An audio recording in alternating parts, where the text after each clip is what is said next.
Guys, mag-unbox tayo ng ating parcel sa Shopee. Yan, ang order ko ay PLDT Smart Pro Home Prepaid. Wireless na to. Hindi na ako magpapakabit ng internet. So, wireless lang siya.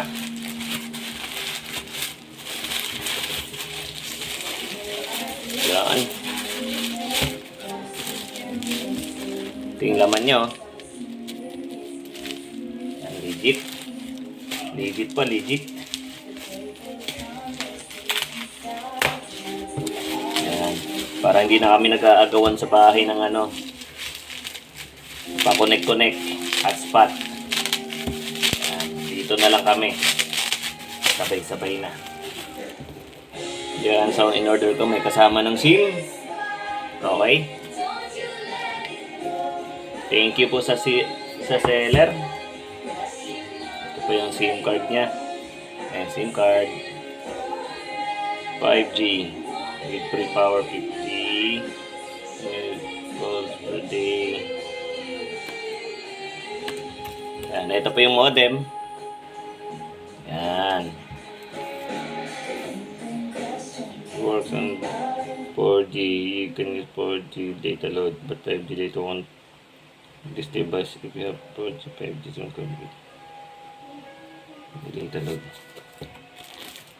Naka. Mali yata tayo ng SIM card Pero try pa rin natin. Check ko lang kung tamang nakalagay sa loob. Para pag mali, pwede natin i-refund. Hindi tayo i-refund kay Shopee.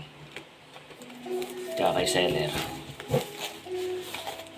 Sa bahay ko na ito matitesting, kaso baha naman. So, naka-sealed pa. As you can see. Sealed. Ano pang bukas natin rito?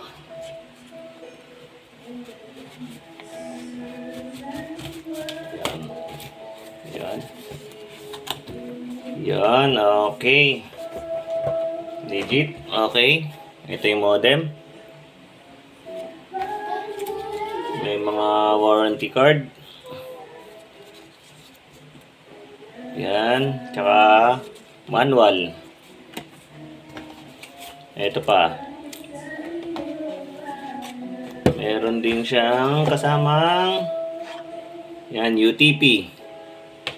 Tsaka isang yan, yung charger niya. Yan, goods. Legit, legit. Legit si seller. So, okay naman siya. Hindi ko na to testing. Pero, hindi ko na siya testing na buksan. Pero, tingin ko naman goods naman. Yan, maganda. So, yun lang. Goods. Thank you, seller.